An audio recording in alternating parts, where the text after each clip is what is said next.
voice always matters.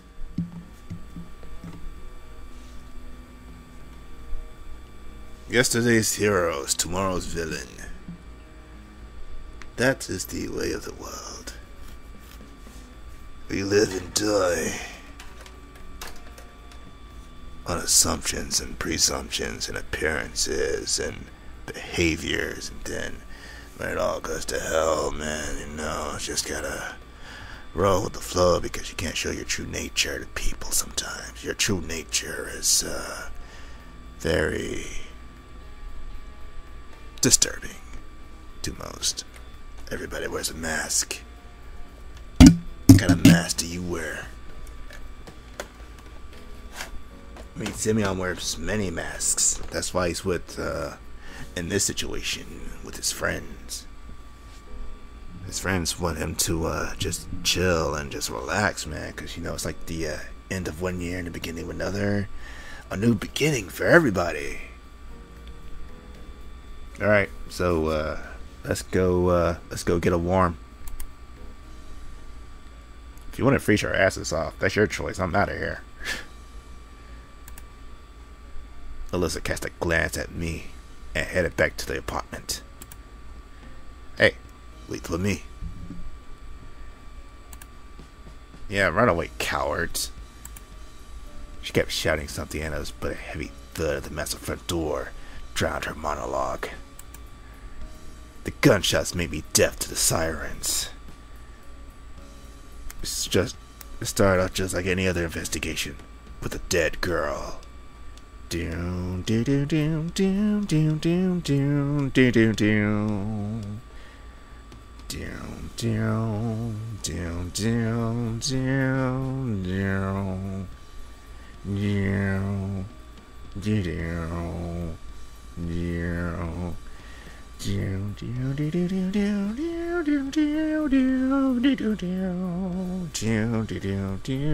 Doom, doom, doom. And that lovely little selection was from Max Payne 2, The Fall of Max Payne. Oh my god, that's a great game. For the PS2. A masterpiece. A masterpiece in itself. It's noir as hell. It's got a graphic novel feel to it. It broke away from its roots with the original Max Payne, which was like a happy-go-lucky type of deal. It was dark, it was gritty, it was in your face, and it was like, BAM! Contender for like best storyline of the year, and it was also made by Rockstar. So, yeah. Okay. She's so naughty. Alissa was standing near the radiator, rubbing her freezing hands. Well, it's Uliana, She's just a walking spark plug. Well, I better be less naughty, will it? No arguments there. Silence hung in the air. So, how are you and stuff? I haven't really had a word with you. In fact, I knew practically nothing about her. Why? Have you become some kind of an investigator?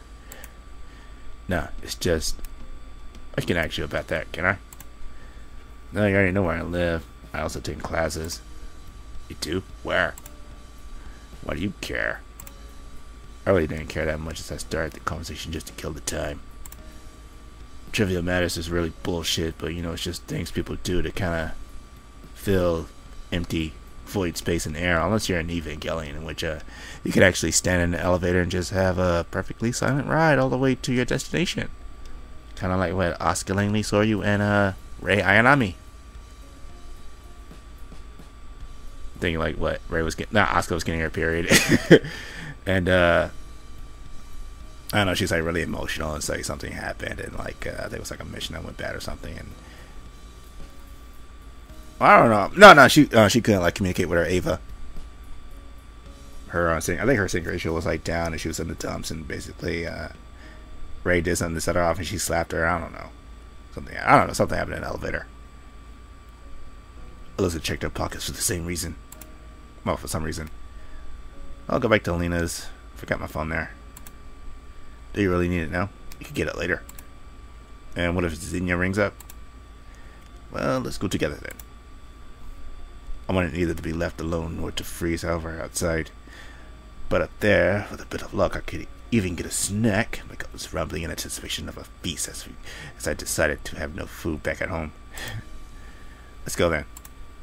She pushed a muddy call button and we heard humming sounds coming from the elevator shaft. Maybe we should climb up the stairs. Alissa snorted and waved her hand in an inviting gesture. Basically, she gave me the finger. Want to make this one? Want to make this on here too? Well, go ahead. I'm having fun. Well, I've had my fun climbing with large bags, thank you. The next moment, the elevator door slid open, letting a couple of people out. The elevators were pretty old, according to the graffiti, like Vasya. It was here in 1967. I was about to step inside when I felt something was odd in there, so I couldn't bring myself to make another move. It's like that scene in the well, was there a scene in the Matrix involving an elevator? Nah, probably not. No, I think there was. Not the actual shootout scene in the building. Not the lobby scene. But it's like another elevator scene where, like, you know, people like walking down the elevator and it's like kind of people intermingling with each other and stuff. I don't know. It kind of seems like a Matrix moment. What's this all about? We've already used that elevator before. What's the halt? I was just thinking. Having put aside the blurred signs of the unconscious, I entered the elevator and pushed the button. The doors closed in front of us, and the elevator started its soft movement. For a while, we didn't drop a word, and some odd rattling and ticking of the elevation mechanism was the only thing to break the silence that hung in this tiny, barely illuminated elevator cabin. Yeah, that's just like Evangelion. Suddenly, the light flickered once and then again, for the last time before it went off. But the biggest problem was that the elevator got stuck as well. The cabin shook, making Alissa lose her balance. She nearly fell over on me. But I managed to put my arms around her and support her as my back hit the wall. Are you okay? Yeah, you know, you can let me go now. Gee, total perv.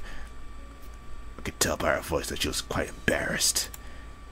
I released her and took my cell phone out of my pocket. The light from the screen revealed a frightened girl's face. What? What was that? The elevator stuck. I immediately dialed Slavia. She must have got the phone with her. Oh, she must have her phone with her. She was the person Liana had to call to. No answer. I dialed her about 5 or 6 times, but she never answered. Alissa looked as if she had become smaller. She turned pale and flattened herself against the corner, staring aimlessly and barely moving her lips. And she's turning red. Got anything? Her eyes are full of hope. Nothing at all. Nothing at all. Nothing at all. Damn you, sexy Flanders. My teeth grated irritably, as I put my cell phone back in my jean pocket. So, what do we do now? My legs had gone numb, so I tried to relax them somehow. Well, what can we possibly do? Perhaps the girls will notice our absence, but we got to wait until then. Let's grew even paler. Oh my god, no!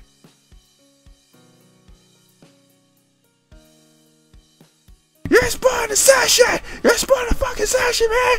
You gotta goddamn fall on the fuck down! God damn it! Gotta fuck me! Motherfuck me! Fuck you! Oh, wait, I'm still going. Oh, I gotta do this low. Okay. Alissa grew even paler. No way I'm going to stay locked in this box. She started thrashing the doors of the elevator, screaming loudly. Hey, somebody! Anybody! Help! We got stuck in the motherfucking elevator! I'm trapped in with a serial killer! He's gonna scare me alive! The son of a bitch likes trophies! Where's that? Only the echo answered her call. It's futile. You better try getting through with your cell phone instead of just sitting there like a dumbass, doing nothing. Are you even thinking of doing something? I didn't plan to spend New Year's in here with you. You haven't even tried to push any buttons, have you? But I pushed them already. I poked the muddy panel one more time just to prove her wrong. You see me now? Keep on calling them. She went on to thrash the doors even harder. Having sighed, I picked up the cell phone again and dialed the good old number for the 100th time, though the result was the same as before. Please leave a message after the tone. Beep. Or even worse, we're sorry. The voicemail box belonging to this person is now full. Please hang up and don't call again. Perhaps I should send her a message. Hope she'll read it. Alissa and I got stuck in the elevator. Slavia, call somebody. Your message has been sent. Denied. Message rejected. I know if it's so funny to do that. I guess that ought to do the trick. Alissa tried calling for help for a while, but without any success. Eventually, she gave out a sigh of weariness and sat back in the corner.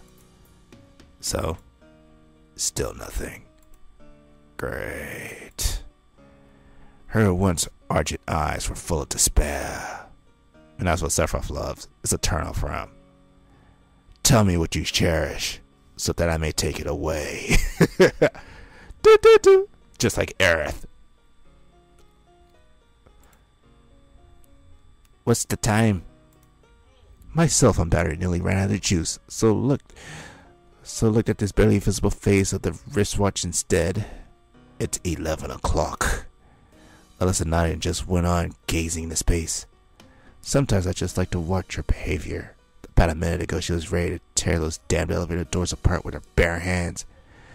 But there she were, sitting lowly as if she had already resigned herself to fate. Apart from our breaths, there was no other source of heat. In contrast, there were too many ways the cold air could come through. Freezing. She moved her frozen shoulders. It's getting a little bit awkward. I didn't really feel either cold or warm, so without a moment's hesitation, I took off my coat and tried to cover Alissa with it, but she just replied, "But what about you?" "It's alright. I'll be alright. I'm an assassin." It really wasn't, but I couldn't stand watching Alissa freeze to death, even though I wanted to, because that's my thing. I got a thing for frozen chicks, especially Elsa. That chick is hot. I even looked at her, man. It's like, those eyes she gives you in the movie, it's like, yeah, there's something more mischievous there. She's naughty. Naughty by nature. I'll just start jumping till I get my juices flowing, that's all. Seeing as if my artificial encouraging smile had worked out. Just you try that. If you fall down, I'll kill you. Well, actually, gravity will kill you. But not the gravity with Sandra Bullock, because that's a different kind of gravity. I'm talking about the gravity that like drags you down no matter what you do. No matter how high you go, gravity will always be there to drag your ass back down to reality. And then it implodes. I'm alright. Seriously, just take off your coat. Well, sit down then. She moved as much as it was possible, giving me some space near her. As soon as I had somehow forced myself in the corner, Alissa covered us with the coat. It's much better now. Simeon. I just don't want you to freeze because of me. That's all. Since Alissa and I got under the same roof, it was only getting warmer. How long are we going to be stuck in here, do you think? It's only been like 5 minutes, asshole. Truly speaking, I was a bit scared when the lights went off and Slavia didn't answer my call. I think I've seen a Hollywood horror film that starts the same way. Yeah, it's called Devil by M. Night Shyamalan. And the twist was, there was no twist.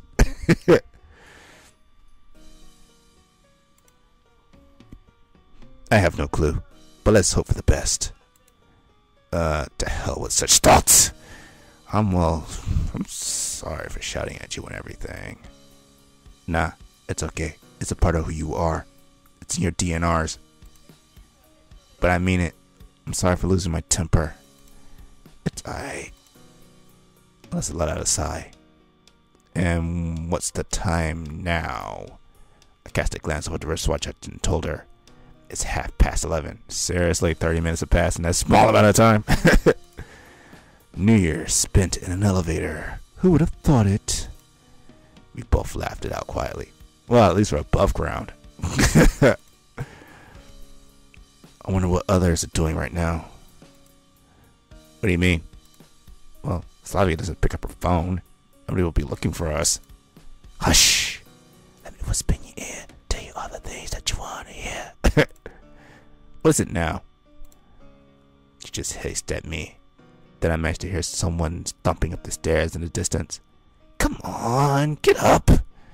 She literally jumped up to the elevator doors. Hey, we're stuck in the fucking elevator! Get us out of this shithole!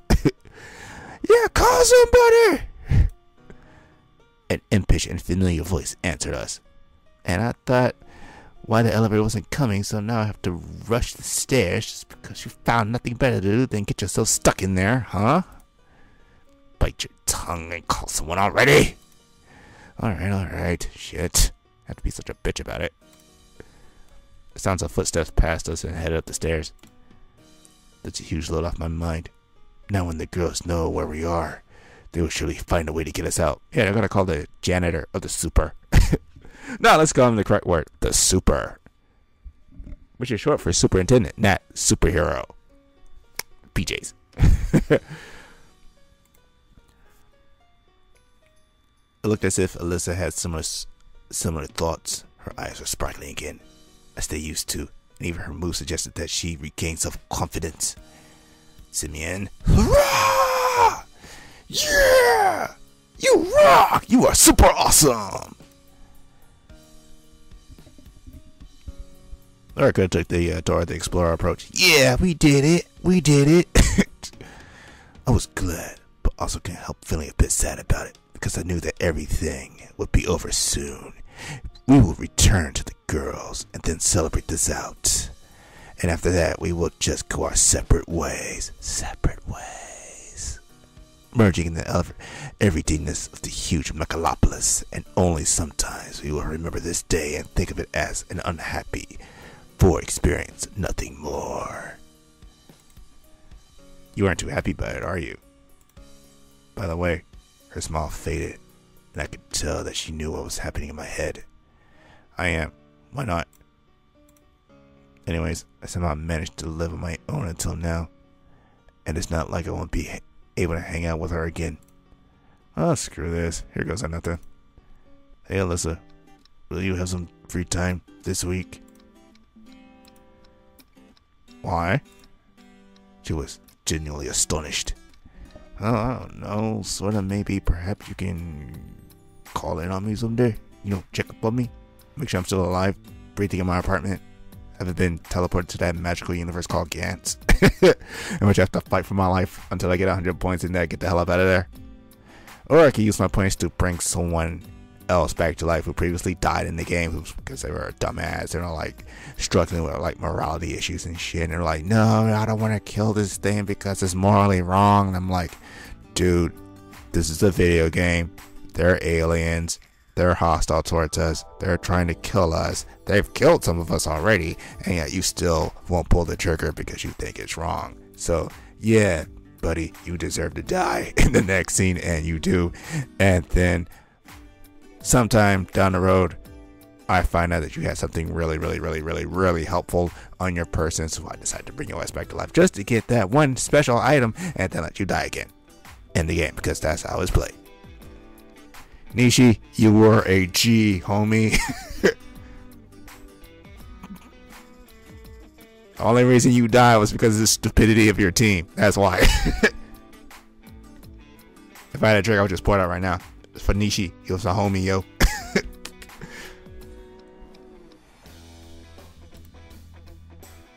I just couldn't make up any coherent reason. Will you tell me why? Tell me why. Do.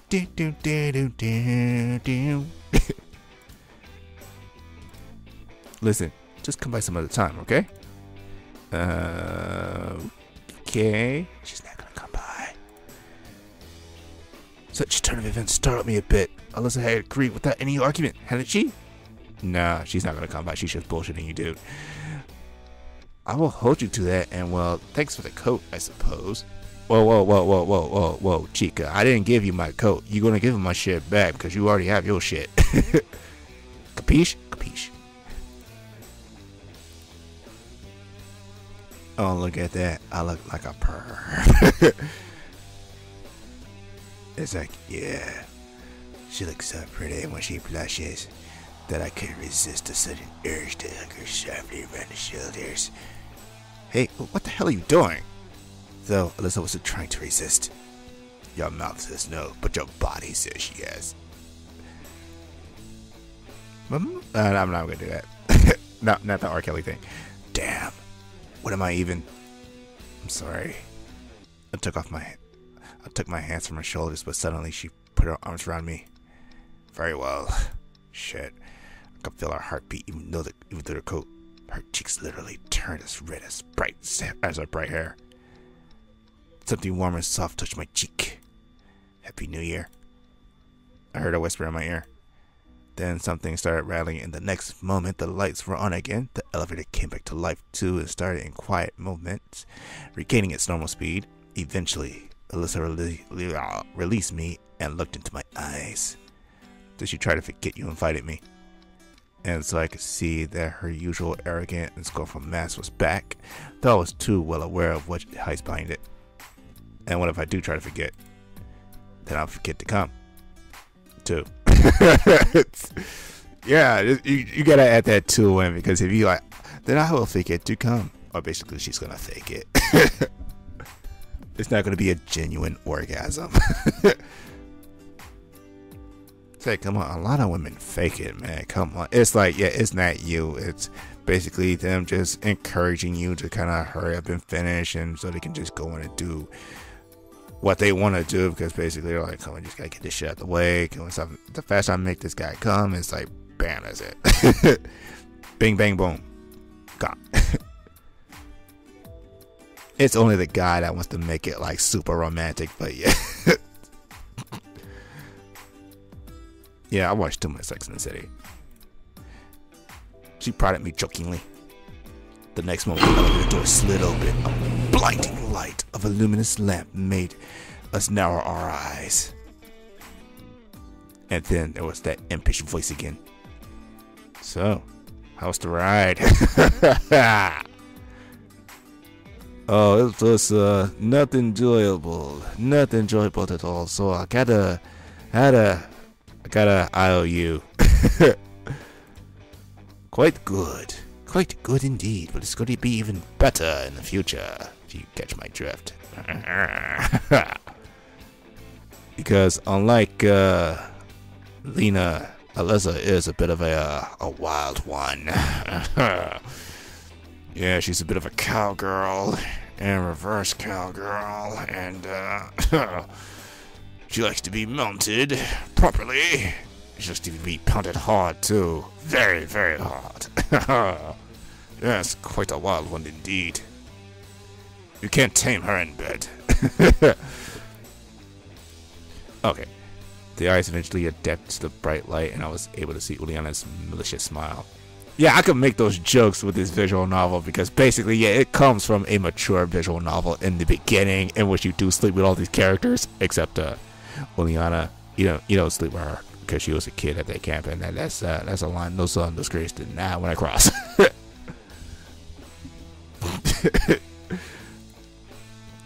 Come on, everyone is waiting just for you. Having uttered her invitation, Uliana disappeared in the doorway. She left the door ajar, so we were able to hear her usual holiday greetings, clinking of glasses, and quiet laughter. We exchanged looks and left quietly. We were both satisfied with our today's celebrations. So, shall we go then? Do we have to? She frowned. Haven't you thought they would be gossiping about us? Has it bothered you before? Yeah, believe it or not. Because I'm that shallow. Alright, let's go. And that was Frosty Kiss. All the endings.